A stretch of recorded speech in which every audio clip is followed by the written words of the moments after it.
کہتے جی کہ آپ صبح کے درس میں تفسیر جلالین پڑھاتے ہیں. تفسیر جلالین جو ہے نا وہ ابتدا سے نہیں پڑھائی جاتی. بعض علماء اس کا صرف آخری پارہ پڑھاتے ہیں، جیسے ہمارے دینی مدارس میں رواج ہے کہ ایک پارہ پڑھایا جاتا ہے سارے سال میں، لیکن اس پہ اتنی محنت ہوتی ہے کہ جب وہ آدمی اچھی طرح اس پارے کو سمجھ لے تو سارا قرآن آسان ہو جاتا ہے. لیکن یہاں حرم میں اس کی ابتدا ہوتی ہے سورۃ غافر سے، تو پہلے بھی ہم نے اس کی ابتدا سورۃ غافر سے کی تھی جو کئی سال کے بعد ختم ہوئی کل. اب الحمدللہ دوبارہ پھر اسی سے شروع ہوگی، کیونکہ اصل بات یہ ہے کہ تفسیر کوئی بھی ہو، تفسیر ابن کثیر ہو، تفسیر بیضاوی ہو، تفسیر نصفی ہو، تفسیر کشاف ہو، تفاسیر ساری الحمدللہ اللہ کی نعمت ہے. پڑھانے والے جو ہیں نا وہ سب چیزوں سے قطرہ قطرہ اکٹھا کر کے دریا بنا کے اپنے طلباء کو پیش کرتے ہیں. وہ صرف ایک تفسیر کا ذکر نہیں ہوتا، اس میں باقی تفسیروں کے حوالے بھی موجود ہوتے ہیں. واللہ اعلم. ہندوستان میں تبلیغی جماعت کا اجتماع ہے. اللہ تبارک و تعالیٰ ان کی اس محنت کو قبول فرمائیں اور ہر قسم کے مفاسد و شرور سے محفوظ فرمائیں. یہ بڑا مشکل دور ہے مسلمانوں کے لیے، اس میں اتنے بڑے بڑے اجتماع کرنا بڑا جہاد ہے.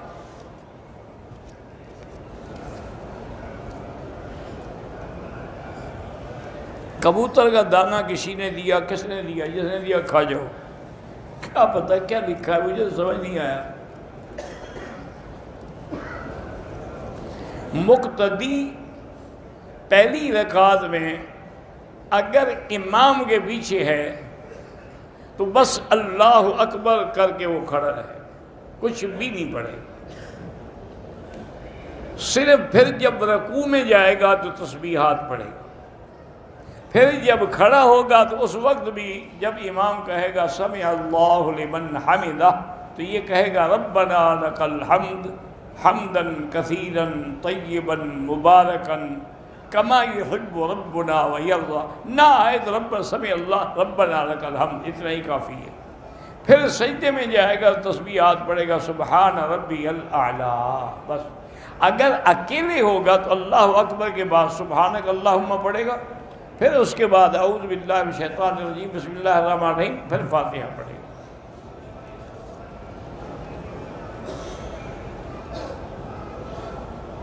نماز میں اگر موبائل کی گھنٹی بجنے لگے تو اس لیے بند کر دیا کرے نا. کیوں بجنے لگے؟ یہ تمہاری زیادتی ہے نا. نماز سکون کا نام ہے، نماز خشوع کا نام ہے، نماز خضوع کا نام ہے. آج ہی میں ایک حدیث میں واقعہ پڑھ رہا تھا کہ میرے آقا رحمت دو عالم صلی اللہ علیہ وسلم سفر میں تھے تو راستے میں ایک وادی آ گئی، وہیں رات کو پڑاؤ کرنا تھا. تو حضور نے فرمایا آج کون پہرا دے گا؟ ایک صحابی انصاری کھڑے ہوئے، ایک مہاجر کھڑے ہوئے. انہوں نے کہا حضور ہم پہرا دیں گے، کیونکہ اصولی بات ہے کہ حفاظت اللہ کرتا ہے لیکن اسباب پر عمل کرنا ضروری ہے. یہ بات نہیں کہ پانی نہ پئیں اور کہیں کہ پیاس بجھ جائے، نہیں، اسباب پہ عمل کریں، باقی بجھانے والی اللہ کی ذات. تو دو صحابہ کھڑے ہو گئے پہرے کے لیے. پھر انہوں نے کہا کہ دیکھو اگر ہم دونوں جاگتے رہے تو ہو سکتا ہے کہ نیند غالب ہو جائے اور دشمن کو موقع مل جائے. ایسا کرتے ہیں کہ آدھی رات تم سو جاؤ، میں پہرا دیتا ہوں، پھر آدھی رات کے بعد اٹھ کے تم پہرا دینا، میں سو جاؤں گا. تو اس طرح نیند بھی پوری ہو جائے گی اور پہرا بھی صحیح معنی میں ہوگا. ایک صحابی سو گئے اور انصاری جو تھے وہ کھڑے ہونے کہا ارشد کھڑا ہوا نماز کیوں نہ پڑھو. نماز پڑھنی شروع کی. دشمن انتظار میں تھا، اس نے دیکھا ایک بندہ کھڑا ہے، اس نے تیر مارا، حضرت کو تیر لگا، نماز نہیں چھوڑی. دوسرا تیر اس بدبخت نے مارا، پھر بھی نماز نہیں چھوڑی۔ تیسرا تیر جب اس نے مارا تو پھر جلدی سے آپ بیٹھ گئے، سلام پھیرا رکعت سے، ساتھی کو کہا کہ مجھے تیر لگے، اٹھو بیدار ہو جاؤ، دشمن ہے۔ اب جب دوسرا صحابی کھڑا ہوا، دشمن نے سوچا کہ یہ تو دو آدمی ہیں، میں غلط سمجھا ہوں کہ ایک ہے، وہ بھاگ گیا۔ اس نے دیکھا وہ تو خون و خون تھے، 3 تیر لگ چکے تھے۔ انہوں نے کہا اللہ کے بندے یہ پہلا تیر لگا تھا، مجھے اس وقت نماز چھوڑ دے۔ انہوں نے کہا میں قرآن کی سورت پڑھ رہا تھا، میرا دل کرتا تھا یا سورت پوری ہو یا پھر میں مر جاؤں، اس لیے میں نے نماز نہیں توڑی۔ تم موبائل کی گھنٹیاں لے کے آ جاتے ہو حرم میں، اور پھر سمجھتے بھی ہو کہ ہم عمرہ کر کے آئے ہیں، ہم طواف کر کے، کوئی فائدہ نہیں ان کا اگر ادب نہیں ہے۔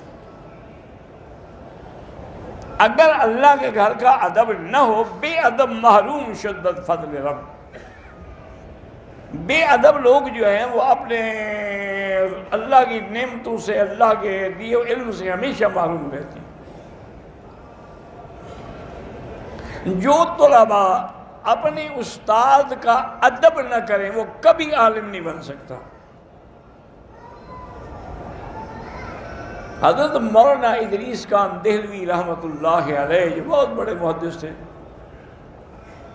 مفسر بھی تھے، تفسیر معارف القرآن بھی لکھی انہوں نے، وہ درس دیتے تھے، لاہور میں بیٹھے درس پڑھا رہے ہوتے، تھوڑا دور ان کے استاذ تھے مولانا رسول خان، جو کبھی ماشاءاللہ دارالعلوم دیوبند میں صدر مدرس رہے، پشاور کے تھے، پٹھان تھے، استاد الکل تھے ہر فن میں۔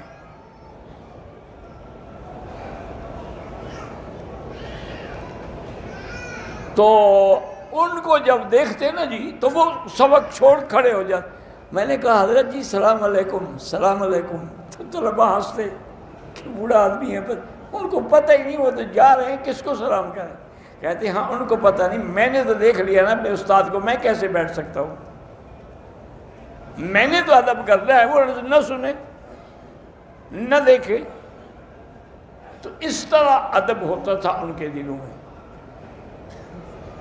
اگر کوئی آدمی، آج کل تو تم قرآن کو بھی جوتے پہ رکھ دیتے ہو، تھیلی میں جوتے ہیں اس کے اوپر قرآن رکھا ہوا ہے۔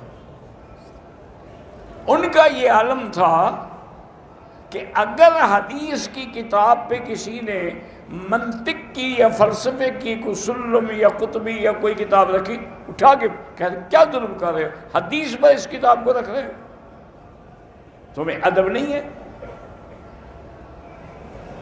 تو اس طرح کا ادب ہوتا تھا ان کے اندر۔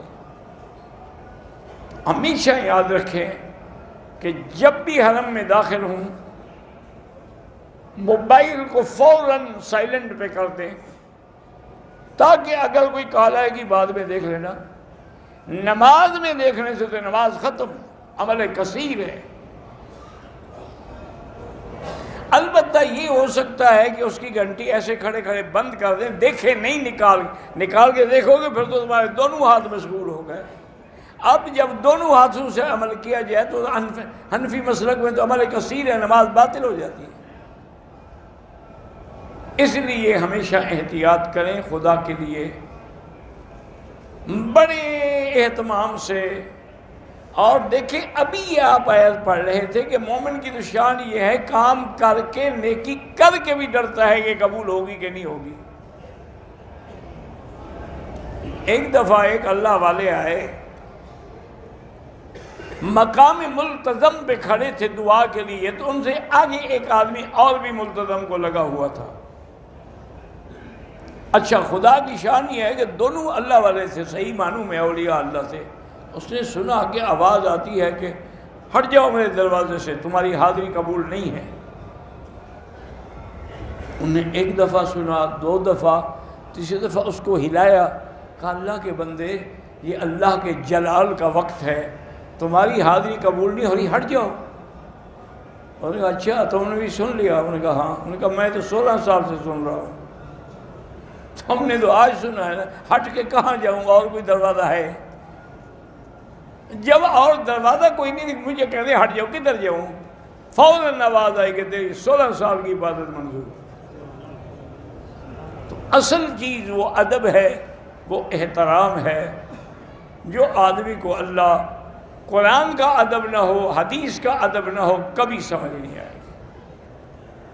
اس لیے ہمیشہ خیال رکھا کرے، اللہ نے چند دن دیے ہیں تو ادب سے گزارے۔